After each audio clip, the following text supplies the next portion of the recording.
Oh boy. So I know that I've made the claim multiple times when doing a video that the game I was playing is notorious for being one of the most difficult games on the NES. But I think that our game today definitely takes the cake.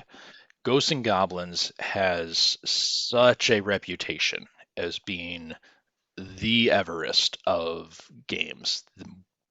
And for good reason. This game is brutally difficult.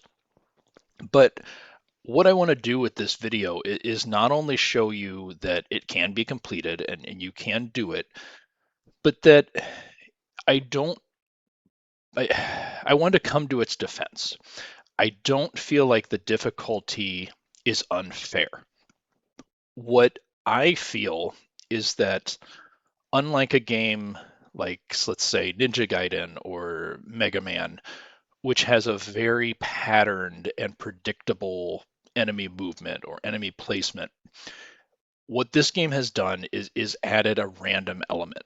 So the enemies will still spawn roughly in the same spot every time you play, but they will typically have three, maybe four different attack patterns or movements. And where the difficulty comes in is you never know what's going to happen next. So you can't memorize this game. You can't guarantee a perfect run. And I think that's a great thing because as much as I love the games that I can master and just play through almost perfectly, there's something very satisfying about knowing that there's something out there that's going to throw me curveballs every time I play it, and I can never truly master it. That's not to say that some people can't. I'm sure that there are very skilled gamers out there who know this game inside and out.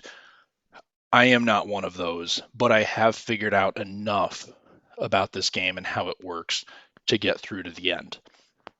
So with that in mind, I do want to show you the path forward, at least as I see it. Full disclosure, this video, despite what it shows, was not a perfect run. I did die a few times, specifically in stages 5 and 6, but I spared you, the viewer, of having to watch me die and respawn, and so I cut those failed runs out. With that out of the way, let's jump into Ghosts and Goblins. Okay, I think my biggest challenge for doing a recording of this game is going to be succinct enough to get through what is really a very short game. If you can make it through without dying or with very little death, it's really only about a 15 to 20 minute long game. So it's the it's the death loop that adds length.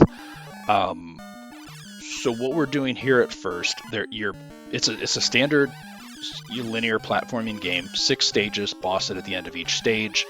The first 4 stages have a checkpoint at the halfway point. If you can make it past that point, you'll respawn there when you die. It's unlimited lives or unlimited continues, so no worries if you die a lot. It's one of those games you're just going to need to keep practicing. So what I'm doing here is I'm trying to farm for a better weapon. There are 5 weapons in the game. One of them you will not get until the very final stage. We'll talk about that later. The other 4, the axe, the torch, the dagger, and the lance, I've heard arguments and seen people, come to the defense of all of them. I personally feel that the dagger is the only one that's worth a damn. So what I like to do here at the beginning is just keep fighting zombies till one of them drops a dagger. Usually every 2 or 3 waves of zombies, one of them will be carrying a basket. Every 2 or 3 baskets will have a weapon. The first weapon is always the torch. The second one will be the dagger. So watch your timer, and when there's about 40 to 50 seconds left, be prepared to grab the dagger. Now, once you have it, the downside is you've got to really hustle to get through the rest of this stage because you only have 30 to 40 seconds left to get to the checkpoint. If you move fast, you'll be fine. Here's your first challenge, which is the Red Devil. The best strategy I can say is hit him with a couple daggers while he's still on the ground. You can usually get 2 to 3 shots in. Then run away from him, and as soon as he swoops down, jump away from him, turn to face him in midair, and shoot him a couple more times. It takes practice and it's not foolproof, but that's the best strategy. You're now past the checkpoint, so you notice that we got another 2 minutes of time, thereabouts. We're ready to keep moving on. Be careful once we get to this point, because these forest ghosts, or little flying burritos as I call them, kind of appear randomly and will swoop down and come back at you. So when they're at about your level, jump up and hit them, and then right here's the boss. If you stay ducking, you can avoid most of his fireballs. It takes, I want to say, about 10 shots to take him out, and most likely, if you're quick, you can kill him before he gets to you. If he charges too close to you, just back up, keep firing. He's one of the easiest bosses in the game. From this point, the difficulty really ramps up. This section is very short, and if you just don't stop moving, you'll get through it very quickly. Climb up all the way here to the top and just keep pushing to the right. Once you get here, jump, and be prepared to jump again right there, because that platform falls. We're now past the checkpoint, so we're into the second half of stage 2 already. Here, 3 little white imps are going to come out of windows and fly in kind of a J pattern. If you can avoid them, it's best before you get here into the mansion. Now, these big men can be difficult. The biggest threat comes from the one on the row above you, because they throw these balls down on you. And then just getting enough distance between you and the one you're trying to kill so that you can get 10 shots, which is what it takes to kill them, before they get to you. So you kind of have to jockey back and forth to get them to go far enough away that you can get the 10 shots. Here on the second and third level, you want to shoot through this wall to take those out, because we're going to have to climb back down that side, and to have them already gone is going to make this much, much easier. Keep taking these guys out, working your way up. You do not need to go all the way to the top level, but if you need armor again, you can get it up there in the upper left corner. So go over here to the far left, watch out for the birds, jump, and you can pick up an armor. Go back down to the second to the highest level. You can ignore those ones on the top. Keep going. You're going to have one more to take out. And if you took out those other 2 that were through the wall, you've got a clear shot going down. Just be sure to avoid those blue birds. Okay, we've now got to go through a section where there's a lot of moving platforms. Timing your jumps on this can be very difficult. And the trick that I've found is to stay on the left platform, never bother to go any further to the right. Stay on the right-hand side of it, ride it to the top, then jump off, and you should be fine on every single one of these. This one here, when you jump, this item drops down there. Picking that up gives you some more time on your clock, which is great. You are not going to get another armor upgrade at this point, so you need to be careful. I believe there's maybe one hidden armor in every stage. Okay, keep moving forward now. We're just about done. We now have to fight the same boss, but 2 of them. The first one always jumps over you to the left, so turn and take him out.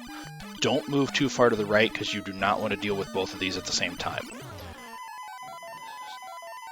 Strategy works just the same. Stay down, duck, fire your dagger. You can take them out pretty quickly. All right, I find stage 3 to be actually one of the most difficult in the game. Once you get past this, stage 4 is a nice little respite before you get into 5 and 6. Here at this first part of the cave, just duck down. Those bats will not come down to hit you. We've got the same zombie cycles that we had from the beginning of the game. If you accidentally picked up another weapon and don't have the dagger anymore, this is a great place to keep working and farming to get it back. Tricky part on this stage, as you're trying to take out those little rock formations, is dodging the ball that they shoot out and not getting hit by a zombie that comes up behind you. Learn the timing of when the zombies pop out of the ground, and you can avoid them or shoot them before they get to you. One of those zombies almost always drops a torch. Do not get it, because if you get into this blue cave with the torch, you honestly are almost better off just resetting the game. because it's very difficult to get another weapon throughout this stage. And there's a lot of these red devils, and taking them out with the torch is very, very difficult. Kill that burrito, keep moving up. There's a couple of different paths that you can take to get through this stage. I'll show you the one that I personally find easiest. Right here, get another red devil. Sometimes you can trick him, and if he swoops at you, it didn't work that time, he'll fly all the way off the screen to the left. If that happens, just keep pushing right and he won't chase you. Skip that ladder and just keep climbing up these stairs. Go up this ladder, move to the right, do a little jump here to get the first imp to appear, move a little bit forward to get the second one. Right here is the next red devil. If you kind of jump down off to the left, you can avoid him. That's kind of what I was saying before, where if he goes off the screen to the left, just let him go. Do a big flying leap off here, and you can cause that devil to disappear completely. We have one more to deal with here. This one's tough because you don't have much room to go on the left. Avoid that statue and that torch. You do not want either. And here's the dragon. So he only takes maybe a half a dozen or so shots to the head. You can hit his body, and all that does is shrink him, which makes it easier to jump over him, but it's not actually doing damage. Just try to stay in front of him, jumping and hitting him as you can. When he kind of charges at you, try to get your 5 shots in, and if you can, and if you've made him short enough, you can jump over him. All right, we're now to stage 4. This is actually a very easy stage compared to 2 and 3 before this. For the first section, there's actually really no hazards here at all. It's just some moving platforms. You want to jump up and get on this second rock platform here, and then get to the highest of these floating platforms you can. Jump over to the next one, then hop down to the left onto this platform and ride this last one over. Stay on the far right because you're about to do a jump over a red devil, like that, and try to turn and take him out here. This is the checkpoint also, so if you die against him, no big deal, you'll restart right there. Keep moving forward, and you're going to have a lot of these little blue imps that come out. Most of them are behind you, so this is a great place to master the jump and shoot behind you trick. Keep moving forward, avoid those little flame jets as they come up, and try not to get overwhelmed. If you can get these little guys and kill them, great, but try not to let them swarm you. Okay, I got one little red devil to take out here, same strategy as before. Jump as soon as he starts swooping. And then here's the boss, which is another dragon, exactly the same as the first one. Sometimes you can get lucky like that, and he'll just come straight at you, and if you're on the far left of that cliff, you can hit him before he gets to you. Alright, here's where the difficulty of the game really spikes. Stage 5 is very difficult, mostly because these little blue devils are back, but this time they're shooting fireballs at you. So move forward, and you want to take them out as soon as they spawn. You're going to have about 4, maybe 5 to deal with total. Keep moving forward. Also, the skulls that you see on the ground, you want to shoot those from a distance because they will pop up as a skeleton, and they're very difficult to take out. So hit those from a distance. Keep moving. We've got about one more section. Well, once we're up here, we're past the blue devils. Don't go to the right and don't shoot that red devil, and he'll just stay there out of, motionless. Take this one out. We're going to keep climbing up to the left. Sometimes you can get lucky, and if this big man goes off to the right far enough, you can actually climb both ladders and just skip him completely. Then take this guy out with 10 shots. No worries if you lose your armor, you're about to get a replacement here right after this platform. Jump onto there, and the armor spawns right after. Grab that. Climb up the ladder, and we're almost done. Sometimes the little flying burrito ghosts will show up in this area, so if you see them, just be aware and take them out before they can swarm you. Then when we get to the top here, there's going to be 3 ladders. We want to take the one on the far left because we're about to fight Satan, and we went, well, I guess left or middle. This is actually a pretty easy boss. The biggest danger are those projectiles that he shoots. When he swoops down at you, you can duck and he won't hit you at all. What you're waiting for is the time that he kind of starts hovering within jump range, like that. So now you can just jump, give him a few shots. I've never counted, but I would guess it's about 10 shots total is all it takes to kill him. With the dagger, he's actually pretty easy, especially compared to the dragons that you've been dealing with.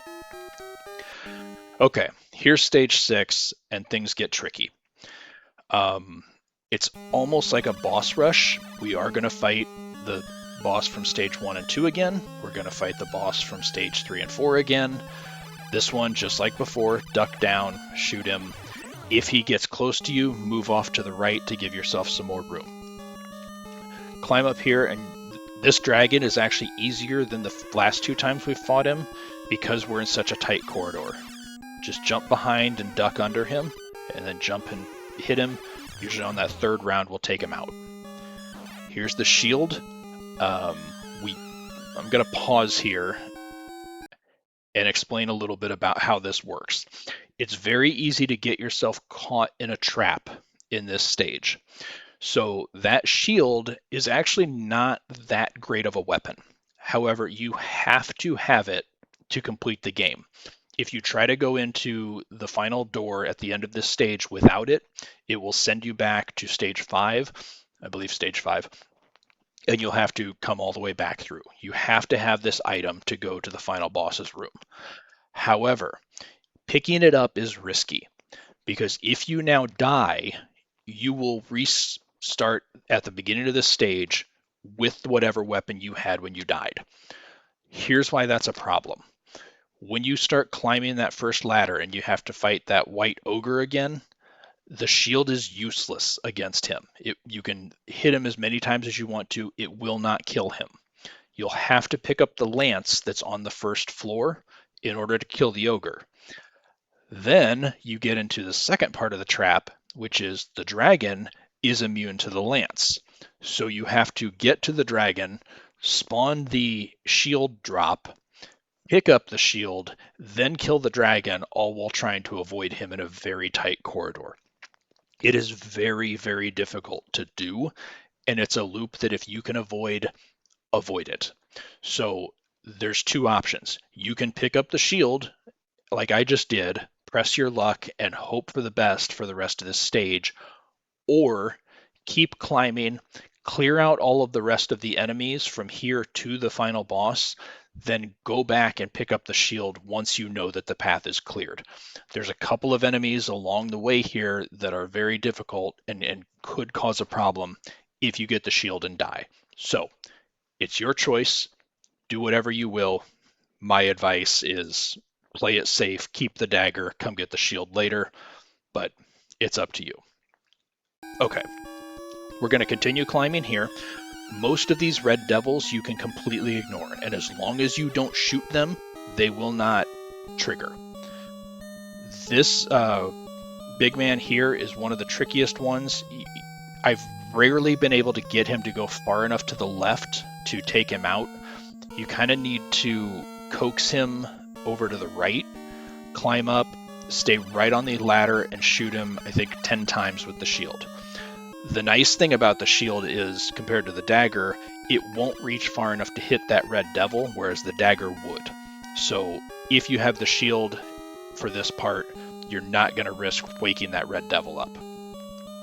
Keep climbing here. Once you get to the top of this ladder, you want to climb right back down, so you want to trigger that red devil and fight him down on this level, not the one up there. We're now going to backtrack a little bit because there was a hidden armor a little bit further down here. If you needed it before, go ahead and grab it, but go to this edge, grab it, or do a jump and grab that. Didn't need to fall there, that was an accident. And now we're going to keep moving. Watch out for these burritos. I've hit them multiple times as they spawn, and under no circumstances grab that torch. Keep climbing here. Do not push to the left once you get up that ladder, because that will trigger that red devil above you. An axe drops there. Avoid it. If the burritos are starting to get close to you, take them out. Otherwise, climb on up here, and we now have to fight Double Satan. The nice thing is the shield will actually destroy the projectiles that he shoots. So when he's shooting at you, you can shoot them, it'll take him out. Biggest thing, like before, is just avoid the projectiles. Wait till you get him in kind of that low hover state. When he opens his wings, start firing. And if you stay far enough to the left, you won't trigger the second one, because you don't want to be fighting two of these at the same time. Once you got the first one done, come over here, take on the second. Really not too bad. I actually find these bosses are easier than most of the others in the game. A couple more hits, and we should be good. There we go. Take the key and go into the final room in the battle with Lucifer. So, if you didn't have the shield, that would have given you an error message, kicked you back to stage 5, but we do, so we're good. Luckily, this boss is actually pretty easy. You have to hit him in the I was going to say the head, but the upper head. Just avoid the fireballs. They don't come too fast, and your shield will actually deflect them.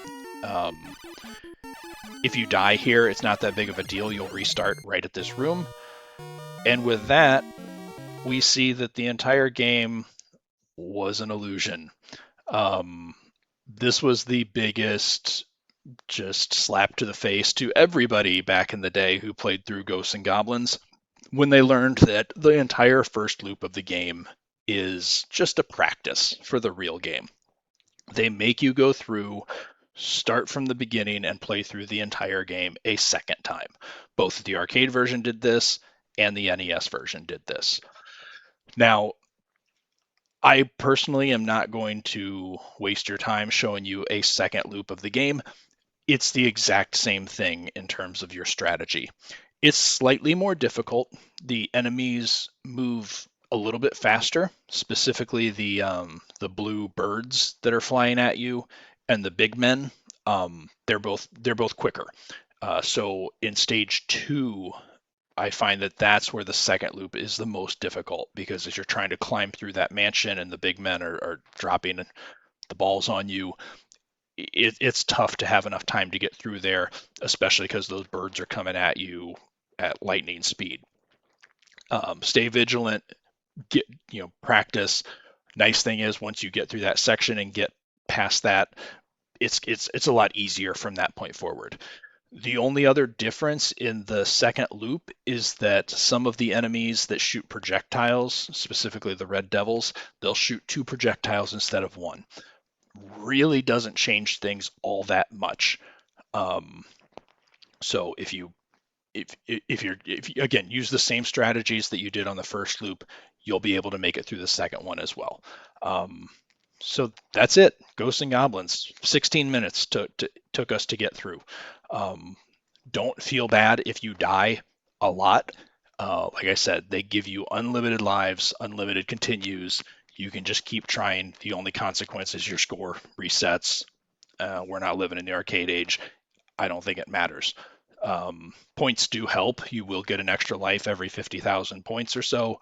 But again, with unlimited continues, who cares?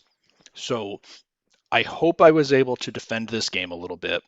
And I hope if you are one of those people that's heard about this game or played it or just been completely dismissive of it because of its reputation or because it's, quote, unfairly difficult, it's not. I think there's a lot here.